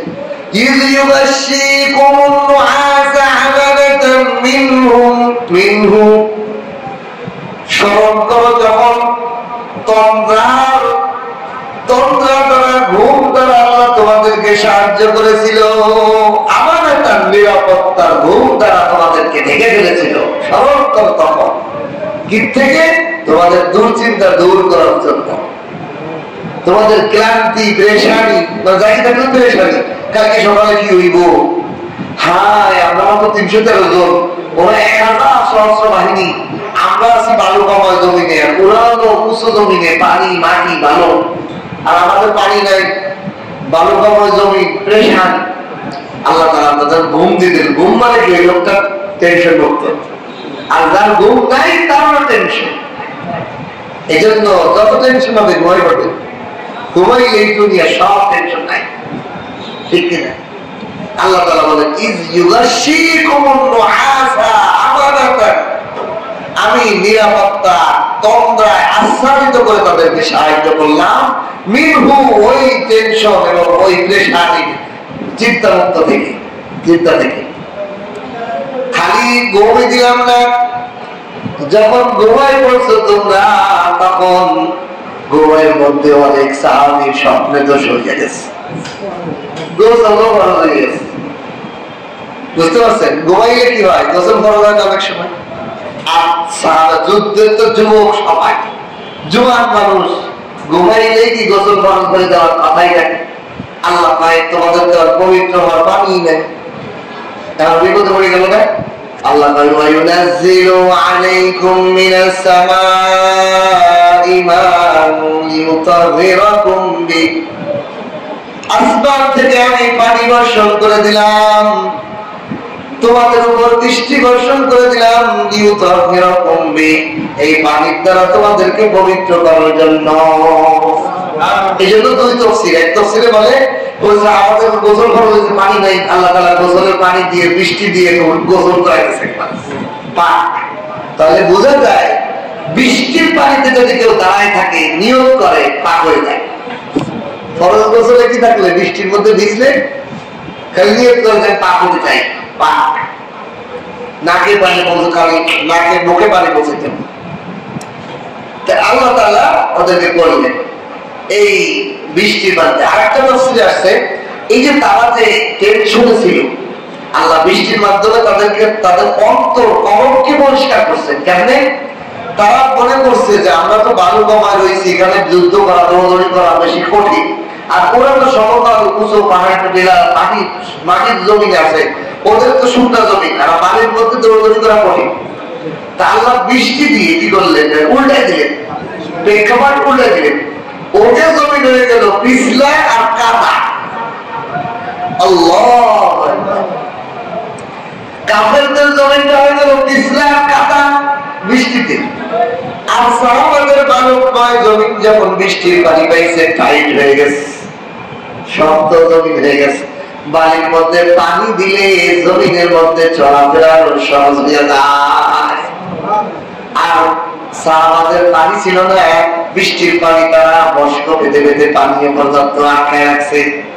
তাদের খাদ্যের ঘোড়ার পোষার জন্য যত পানি দরকার বৃষ্টির পানির মাধ্যমে তাদের এই পানির যে টেনশন ছিল ওই টেনশনকে পবিত্র করে তাদের পানির ব্যবস্থা করে আল্লাহ দিয়ে দিয়ে। এখানে কি বোঝা যায় যে আমার সব কিছু যদি মোকাবিলা হয়, মানে আমি অনেক বিষয়ে কাজ করতে যাচ্ছি, সেটা আমার প্রেক্ষাপট আমার মোয়াফেক নয়, অমোহাফেক, আমার অমোহাফেক। আমি মানে একটা কাজ করতে যাচ্ছি যেটা আমার মোয়াফেক করতেই পারতেছি না, তা আল্লাহ মোয়াফেক করে দিতে কতক্ষণ লাগে? কাফেরদের ছিল মোয়াফেক আর সাহাবাদের ছিল অমোয়াফেক, অনুপযুক্ত। কিন্তু আল্লাহ তাআলা কাফেরদের অমোয়াফেক করে দিলেন আর সাহাবাদের মোয়াফেক করে দিলেন। আল্লাহ সব কিছু করে দিলেন। এরপরে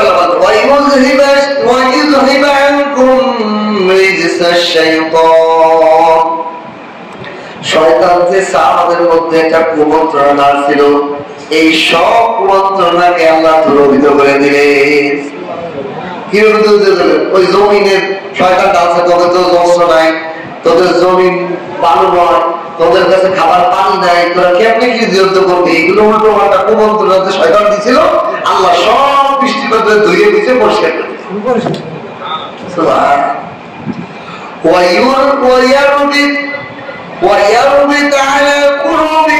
তাদের অন্তরকে আল্লাহ তাদের কলমটাকে মজবুত করে দিলেন। এখন কলমটা যুদ্ধের জন্য মজবুত হয়ে গেল। পায়ের নিচের মাটিও শক্ত হয়ে গেল, তারা তাদের পাওকেও মজবুতের সাথে দাঁড়িয়ে গেল যুদ্ধের জন্য। এখন আর বাংলা জমি নেই, এখন তো পাও শক্ত। যুদ্ধের জন্য তাদের কদম, সাবেক কদম মজবুতের সাথে দাঁড়ায় গেল।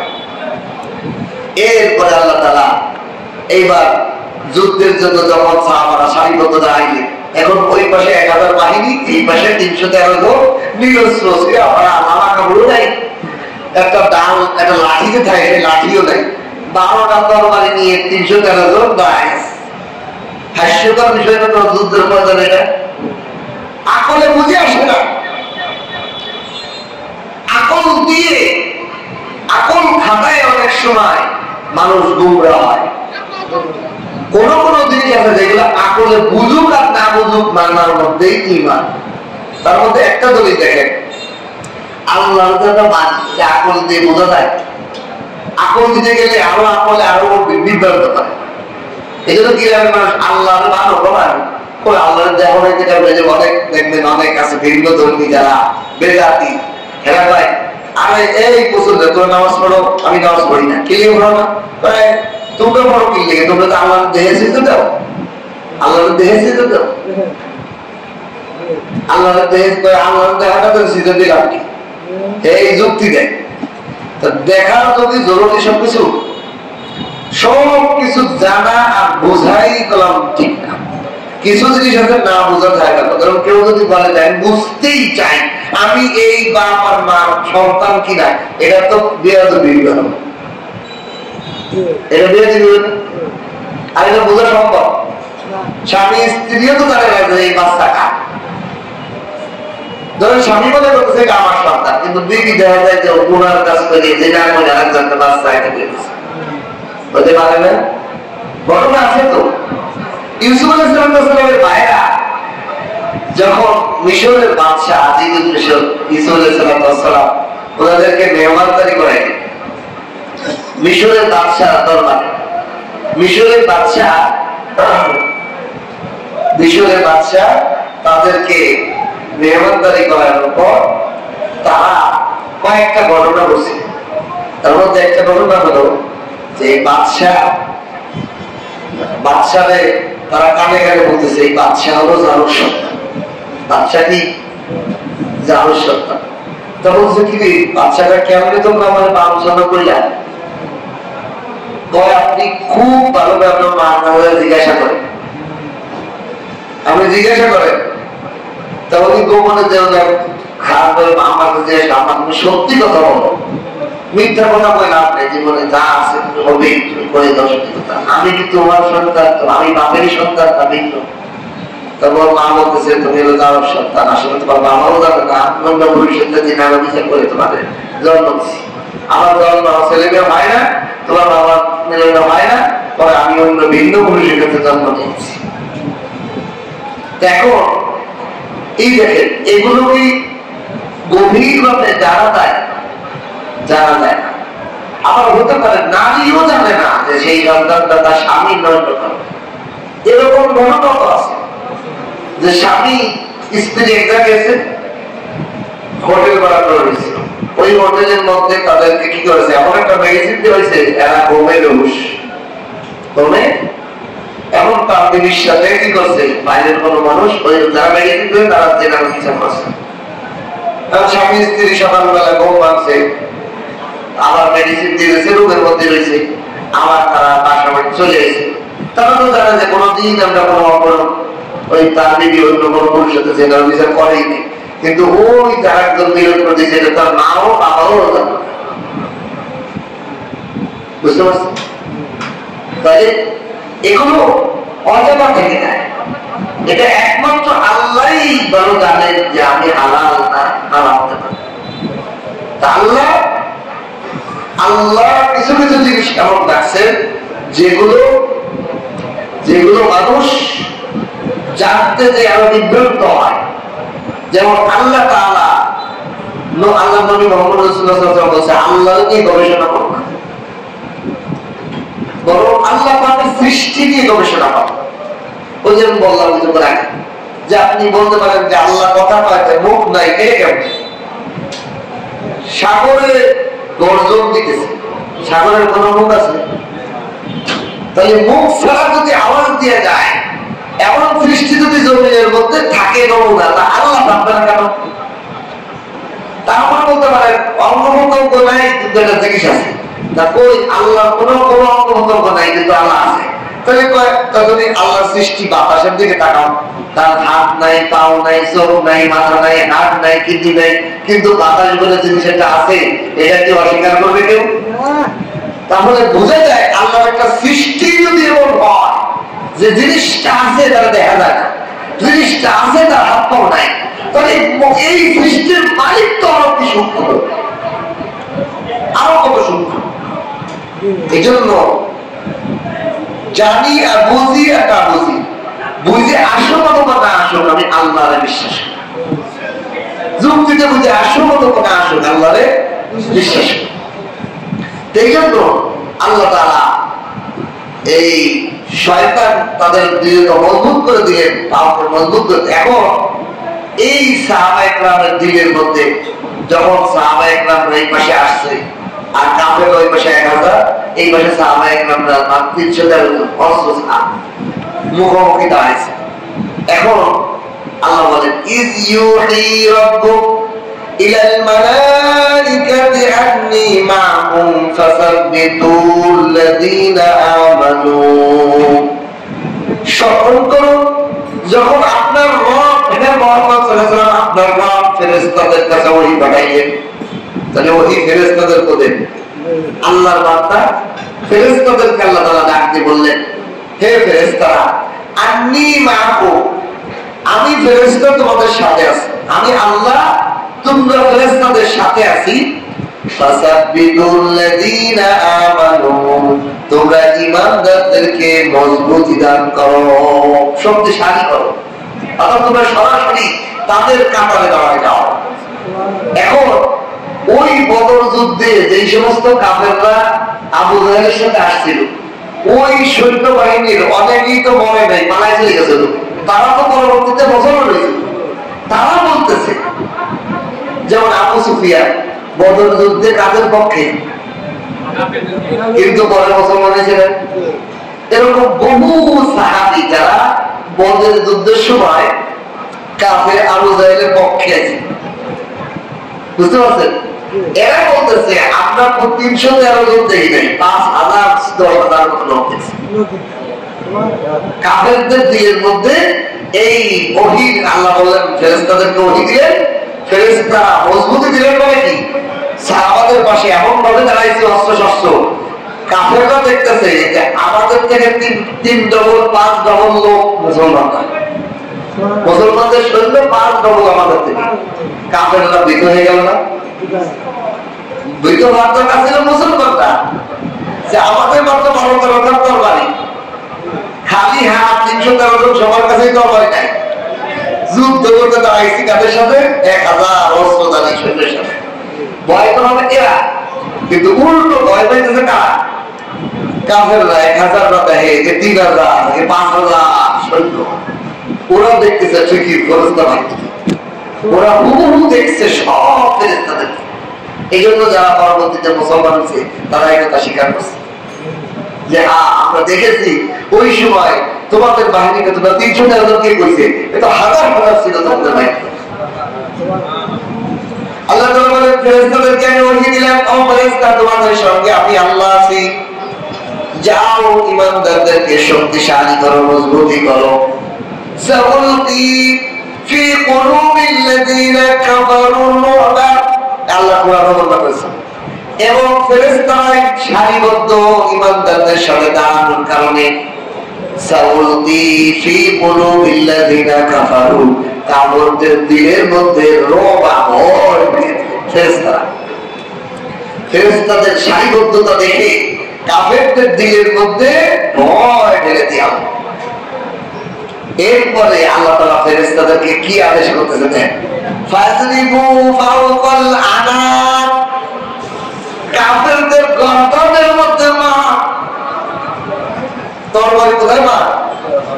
ওকে গর্দে ভয়ে আতঙ্কিত, ঘরের মধ্যে কো আবু জাহেলেরও গর্দান কেটে গেছে এই যুদ্ধে, একেবারে গর্দা আবু জাহেল। আল্লাহ বলেন ফাজরিবু, তুমি মারো ফাওকাল আনাক, গর্দানের উপর মার এদেরকে। ওয়াজরিবু মিনহুম কুল্লা বানান, এবং তাদের এই কাফেরদের প্রত্যেকের আঙ্গুলের মাথায় মার। আঙ্গুলের মাথায় কেন মার? তাই আঙ্গুল দিয়ে তরবারি ধরতে না পারে না, ফেরেশতারা খালি হাতের মধ্যে আঙ্গুল দেখতেছে, আঙ্গুল এদের কারণে তরবারি ধরতে কেমনে?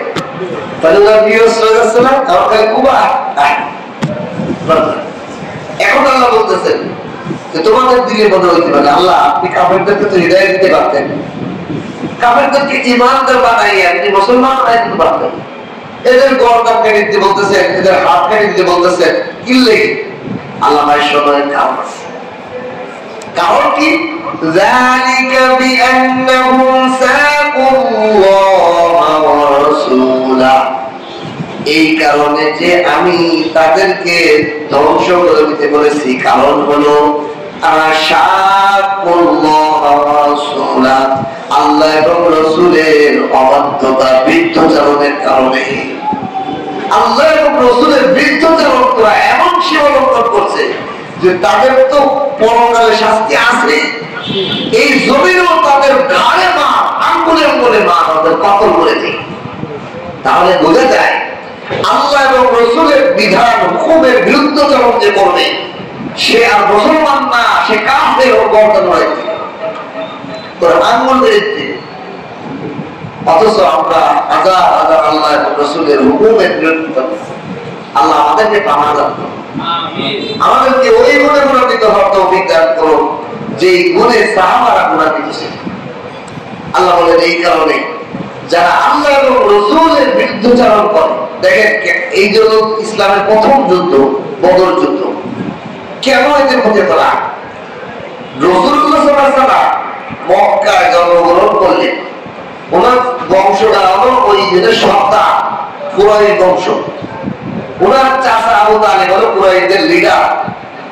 এমন অবস্থায় ওনার প্রতি জুলুম অত্যাচার করতে করতে করতে করতে শেষ পর্যায়ে ওনাকে কতল করে, জুলুম তো অনেক প্রকার করছে, 3 বছর ওনাকে বয়কট করছে, খাবার পানি বিবাহ সাথী মুসলমানদের সাথে কেউ কোনো কিছু করতে পারবে না। লেনদেন 3 বছর জেলখানার মতো আবদ্ধ রাখছে, খাবার নাই।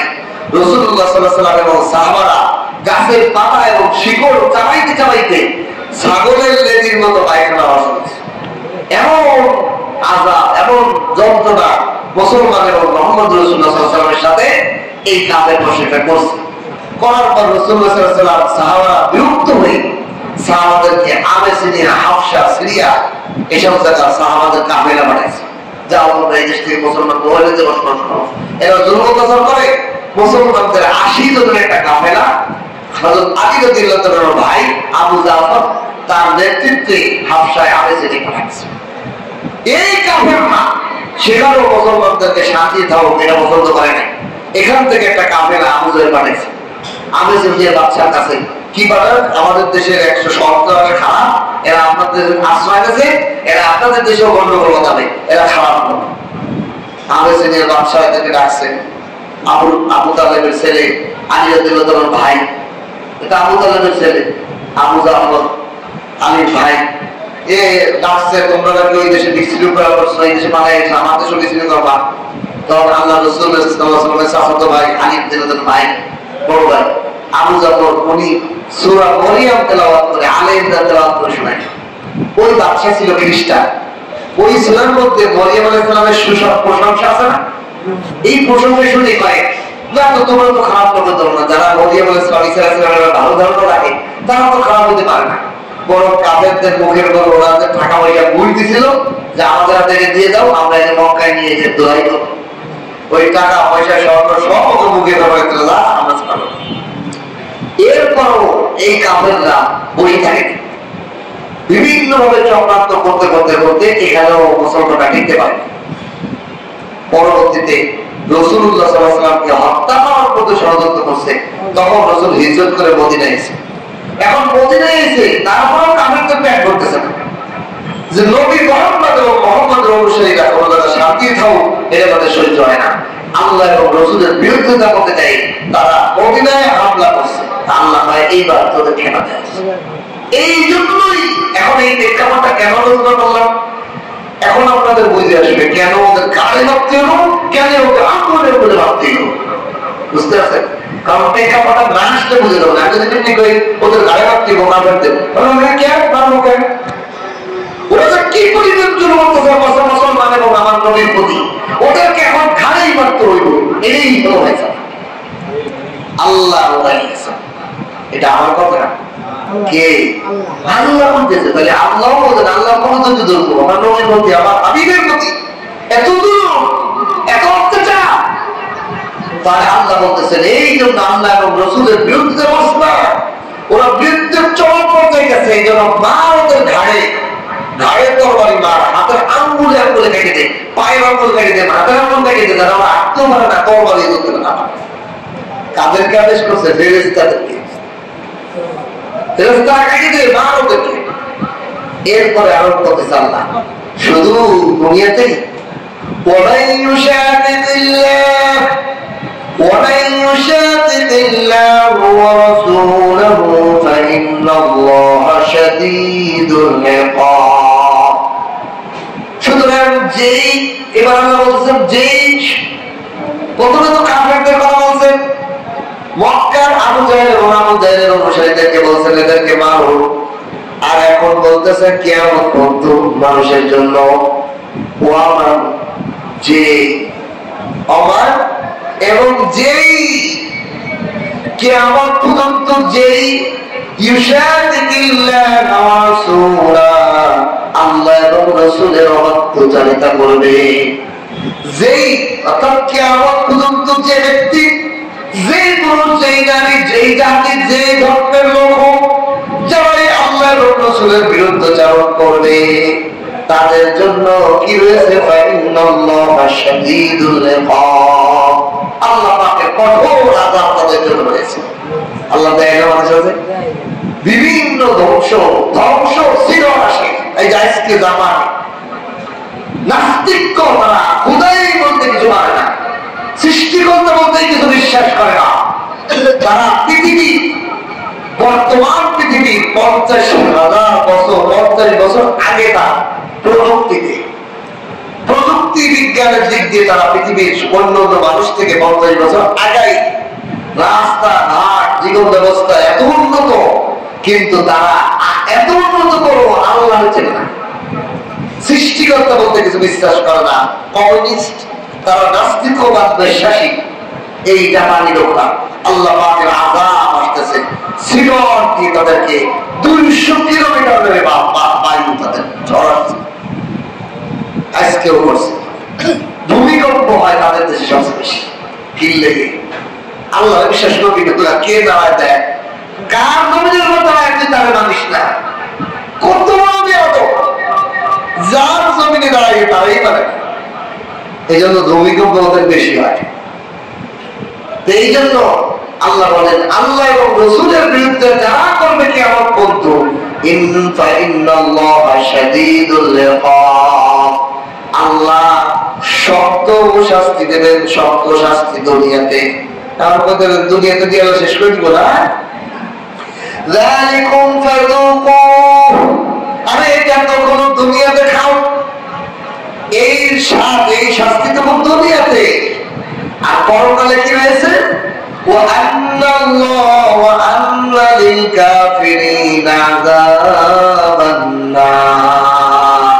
কাফেরদের জন্য, আল্লাহর অবাধ্যতার জন্য জাহান্নামের আগুনের আযাব রয়েছে পরকালে অনন্তকাল স্থায়ী। কাফেরদের জন্য জাহান্নামের যে আযাব, এটা সাময়িক না, কোটি বছর পরে কমতে না, তারপরে বিলিয়ন বছর পরে তা। যে কাফের, তার শাস্তির কোন সীমা নাই, অসীম, অনন্তকালের জন্য সে জাহান্নামে পড়বে। একজন ঈমানদার সরিষা একটা দানা পরিমাণ ঈমান আছে, কিন্তু সেটা আমার রোজা ইবাদত করতে কিছুই করে আল্লাহ বলতে একজন আছে এটা বিশ্বাস করছে, নামাজ রোজা ইবাদত কিছু নাই। সে কোটি কোটি বছর জাহান্নামে পড়বে, পুরার পর একবার একদিন না একদিন সে জান্নাতে যাবে। হাদিসের মধ্যে আসছে জাহান্নাম থেকে সর্বশেষ যে ব্যক্তিটা জান্নাতে যাবে তার নাম হলো নিহাত। কি থাকবে? নিহাত। আমাদের সমাজে অনেকের নাম থাকে, তারা বলতে তার বাংলা এই নাম রাখতে। সর্বশেষ যে জাহান্নাম থেকে মুক্তি পাবে, থেকে আর কেউ মুক্তি পাবে না, যারা আছে সব ভাটিকা সব, মানে শেষ কয়েকদিন সে যে জাহান্নাম থেকে মুক্তি হয়ে জান্নাতে যাবে, তার নাম থাকবে নিহাত। এই নিহাত কোটি কোটি কোটি বিলিয়ন বিলিয়ন বছর জাহান্নামে পুরি কালা হয়েছে। তখন তারে যখন উঠে যাবে, তার চেয়ার তো কালা, সবাই দেখে বুঝবো যে তো বহু বছর জাহান্নামে ঘুরছে রে, একটা কালা ভূত হয়ে গেছে। তখন তারে উঠার পর আল্লাহ, এই কালা চেহারা নিয়ে জান্নাতে গেলে আমার কি অবস্থা হইবে? আমার লজ্জা লাগতেছে, আমি জাহান্নামে পুড়ে যে লজ্জা পাই নাই, এই পুরো অবস্থায় আমি জান্নাতে গেলে তারও বেশি যন্ত্রণা পেলাম, মানসিক যন্ত্রণা পাই। আল্লাহ তাআলা ফেরেশতারা বলবেন, যাও করে জান্নাতের নদী থেকে চুবাই নিয়ে এসো, গোসল করাই নিয়ে এসো। আল্লাহ তাআলা তার চেহারা সুন্দর করে দিয়েছেন। সুবহানাল্লাহ। এই জন্য ঈমানের কত দাম, যে ঈমান আপনি কোটি কোটি বছর জাহান্নামে পড়ার পরও জান্নাতে যেতে পারবেন, কিন্তু ঈমান যদি একবার না থাকে, তা কখন পুষতে ওর আকাশের দেখতে জান্নাতে যাওয়ার কোনো সুযোগ নেই। এই জন্য ঈমান সবচেয়ে বড় নিয়ামত। ঈমান কি সবচেয়ে বড় নিয়ামত, এর থেকে বড় নিয়ামত নেই। কারণ এটা পাইছেন করে জান্নাত যাবেনি একদিন একদিন। আর তারপরেও কি ভাই, এত যাবো কি আপনি কি একদিনের আগুন সহ্য করতে পারবেন? কিল লেগে গুনাহ করবেন, কিল লেগে আপনি গুনাহ করবেন। এই জন্য গুনাহ হয়ে যাবে, তওবা করে নেওয়া। কি করে নেওয়া? ইস্তেগফার করে নেওয়া, আল্লাহ মাফ করে দেন। এই জন্য আমি মনে করি পৃথিবীতে সবচেয়ে বড় জ্ঞানী হলো, সবচেয়ে বড় নেককার বান্দা হলো যার জবানে বেশি ইস্তেগফার থাকে। আস্তাগফিরুল্লাহ, আস্তাগফিরুল্লাহ, আস্তাগফিরুল্লাহ, বেশি বেশি ইস্তেগফার, হাঁটতে চলতে। আর কোনো আমল না করে বেশি আল্লাহর কাছে মাফ চাইবেন, আল্লাহ মাফ করে দেন, আল্লাহ মাফ করে দেন, আল্লাহ মাফ করে দেন। আস্তাগফিরুল্লাহ অর্থ এটা, আল্লাহ আমাকে ক্ষমা করে দেন। আস্তাগফিরুল্লাহ আরবি, এর বাংলা কি মনে রাখবেন, এগুলো শব্দের অর্থ মনে রেখে জিজ্ঞেস করবেন, তাহলে মনে রাখবেন। আস্তাগফিরুল্লাহ, মনে মনে বলবেন আল্লাহ মাফ করে দেন। আস্তাগফিরুল্লাহ, আস্তাগফিরু, আমাকে ক্ষমা করুন। আল্লাহ মানে আল্লাহ, আল্লাহ আমাকে ক্ষমা করুন, আল্লাহ আমাকে ক্ষমা করুন। বুঝলেন? আস্তাগফিরুল্লাহ রব্বি, হে আমার রব। রব্বি মানে কি? হে আমার রব। তাহলে কি? আল্লাহ আমাকে ক্ষমা করে দিন, হে আমার রব। হে আমার রব, হে আমার রব, আল্লাহ আমাকে ক্ষমা করে দিন। আস্তাগফিরুল্লাহ রাব্বি মিন কুল্লি, প্রত্যেকটা জিনিস থেকে, জানবেও গুনাহ, প্রতিটা গুনাহ থেকে আমার রব আল্লাহ আমাকে ক্ষমা করে দিন। আমরা এগুলো বলি, আস্তাগফিরুল্লাহ রাব্বি মিন কুল্লি জামবি ওয়া আতুবু ইলাইহি। আপনার দিকে আমরা তওবা করতেছি। লা হাওলা, আমার কোনো ভালো কাজ করার শক্তি নাই, ওয়ালা কুওয়াতা, কোনো গুনাহ থেকে বাঁচারও শক্তি আমার নাই, ইল্লা বিল্লাহ, ও আল্লাহ আপনার সাহায্য ছাড়া। এই যে আমরা আস্তাগফিরুল্লাহ বলি, আস্তাগফিরুল্লাহ রাব্বি মিন কুল্লি জামবি ওয়া আতুবু ইলাইহি, লা হাওলা ওয়ালা কুওয়াতা ইল্লা বিল্লাহিল আলিয়্যিল আযীম। আপনি মহান, মহান থেকে মহান আর মহান। আপনি মহান, আল্লাহ সাহায্য ছাড়া আমার আর কোনো উপায় নেই। আমি গুনাহ থেকেও বাঁচতে পারি না, আমি ভালো কাজও করতে পারি না আমার সাহায্য ছাড়া। এই জন্য তওবা, এই জন্য এটা বেশি বেশি করা। আল্লাহ তাআলা আমাদেরকে তৌফিক দান করেন। আজকের যে আয়াত, এই আয়াতের মধ্যে আল্লাহ তাআলা তিনটা নিয়ামতের আলোচনা করছেন। মোট 5টা নিয়ামত বদর যুদ্ধে আল্লাহ দান করছেন। এক নম্বর হলো মুসলমানদেরকে এই যে গনিমতের মাল যে পাইছে, যুদ্ধযোগ্য মাল পাইছে, এই জন্য আল্লাহ বলে 1 নম্বর নিয়ামত হলো তোমাদেরকে যুদ্ধের জন্য ঘর থেকে বার করছি। ঘর থেকে বের করতে বলেই তো আনফার পাইছো, গনিমতের মাল পাইছো, দুইটা নিয়ে ঝগড়া করতেছে। 2 নম্বর নিয়ামত হলো তোমাদের সাথে ফেরেশতাদেরকে দিয়ে তোমাদেরকে সাহায্য করবো, এই ওয়াদা করছি। আমি আল্লাহ ওয়াদা করছি তোমরা বেরো, তোমাদেরকে ফেরেশতা দিয়ে সাহায্য করবো। 3 নম্বর নিয়ামত হলো আমি তোমরা যে দোয়া করছো, দোয়া কবুল করছি, 1000 ফেরেশতা বানাইছি। এই ওয়াদা পূর্ণ করছি, 3 নম্বর নিয়ামত। 4 নম্বর হলো আমি তোমাদের দিলকে দিল থেকে তোমাদেরকে যুদ্ধ বিজয়ের সুসংবাদ দিছি। যুদ্ধ বিজয় কি দিছি? সুসংবাদ দিছি তোমাদেরকে, তোমাদের দিলকে প্রেরণ করে দিছি। আর 5 নম্বর হলো তোমাদেরকে আসমান থেকে বৃষ্টি দিয়ে তোমাদেরকে পবিত্র করছি, শারীরিক মানসিক। শারীরিক মানসিক। একজনকে মেসেজ দিছি, আল্লাহ তাআলা আপনার জিসমানি রূহানি সুস্থতা দান করুন। এখন ওই লোকটা বুঝতেছে না, তাই বলতো রূহানি কি আর জিসমানি কি? হে তো এইটা আরবি শব্দ বোঝে নাই। আমার মেসেজ উল্টো রিপ্লাই করছে, হুজুর আমি তো বলছি আল্লাহ আপনার জিসমানি রূহানি সুস্থতা দান করুন। এখন তাই হুজুর জিসমানি কি আর রূহানি সুস্থতা দান, এটা বোঝে নাই। রূহানি মানে আত্মা, আত্মিক, মনের দিক দিয়ে সুস্থতা। আর জিসমানি হলো, জিসম মানে শরীর, জিসম মানে কি? শারীরিক সুস্থতা আল্লাহ দান করুন। তার মনে আল্লাহ এত সুন্দর দোয়া, তার এই দোয়ার মধ্যে আর কিছু বাকি আছে? আপনার মানসিক সুস্থতা আর শারীরিক সুস্থতা যদি থাকে, আর কি লাগে আপনার? মানসিক সুস্থতা মানে আপনার টাকা পয়সা চিন্তা কোনো জিনিস নেই, আর শারীরিক সুস্থ মানে কোনো শরীরের রোগ নাই। ধরেন আপনার কোটি কোটি টাকা আছে, কিন্তু আপনার শরীরে পাইলস হয়েছে, এখন আপনি পায়খানা দিয়ে দিতে পারবেন, ঠিক না? অথবা গলার মধ্যে আমার গা হয়েছে ঘেটে একটা কোটি কোটি টাকার মান, ও কাচ্চি বিরিয়ানি রোস্ট রং খাবার আছে, কিন্তু গলা একটা দিতে পারতেছেন না। আপনি কি ভালো আছেন? আবার আপনার কোটি কোটি টাকা, শরীর সুস্থ, খাইতে পারেন, গোশ মাছ সব খাইতে, কোনো রোগ বলা বাসিবাদ নাই, কিন্তু টেহা নাই। কাচ্চি কিনে খাবেন, বরং টেনশন, ঋণগ্রস্ত, পেরেশানি। তাহলে আপনার আত্মিক কি পেরেশানি হয়েছে? আত্মিক সুস্থ না, আধ্যাত্মিক মানসিক ভাবে আপনি সুস্থ না, টেনশনে আছেন। তো এই জন্য কাউকে দোয়া করতে হলে নিজের জন্য আল্লাহকে দোয়া করবেন, আল্লাহ আমার জিসমানি রোহানি আমার মানসিক এবং শারীরিক দুটো সুস্থতা আপনার কাছে চাই, আল্লাহ পাক আমাদেরকে দান করুন। এই জন্য সাহাবায়ে কেরামকে বৃষ্টির মাধ্যমে আল্লাহ তাআলা শারীরিক পবিত্রতাও দিয়েছেন, মানসিক জমিনকে বালু মাঝে শক্ত করে দিয়ে আল্লাহ মানসিক সুস্থতা দান করছেন, পবিত্র করছেন। আল্লাহ তাআলা এই নিয়ামতগুলো দিয়ে এরপরে ফেরেশতাদেরকে বলছেন, আদেশ করছেন, যাও মায়াও বেড়ে যাও, কেন মানো, এবং আল্লাহ এবং রাসূলের সাথে বিরোধিতা যারা করে তাদের সাথে যুদ্ধ, তাদের হত্যা করো, এবং যারা কাফের তারা চিরস্থায়ী জাহান্নামে, এই ঘোষণা দিয়ে আল্লাহ আয়াত শেষ করছেন। আল্লাহ তাআলা আমাদের এই আয়াত থেকে শিক্ষাগুলো গ্রহণ করার তৌফিক দান করুন। বিশেষ করে আজকের তাফসীরে আমাদের জন্য একটা বড় মেসেজ হলো যে আল্লাহর কাছে সাহায্য চাওয়া। আল্লাহর কাছে কি চাওয়া? সাহায্য একমাত্র মাত্রে দিতে হবে, আর কেউ করতে পারে না।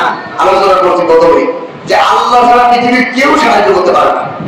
টাকা পয়সা, বন্ধু বান্ধব, ছেলে মেয়ে, বিবি বাচ্চা, কেউ আমাদের সাহায্য করতে পারে না। কারণ যে হাত দিয়ে সাহায্য করবে এটাও না, যে মুখ দিয়ে কথা বলে সাহায্য করবে সেই কথা বলার বলাইলো কিটা, তাহলে তো আল্লাহরই সাহায্য। যে টাকা দিয়ে সাহায্য করবে, টাকাটা বানাইছে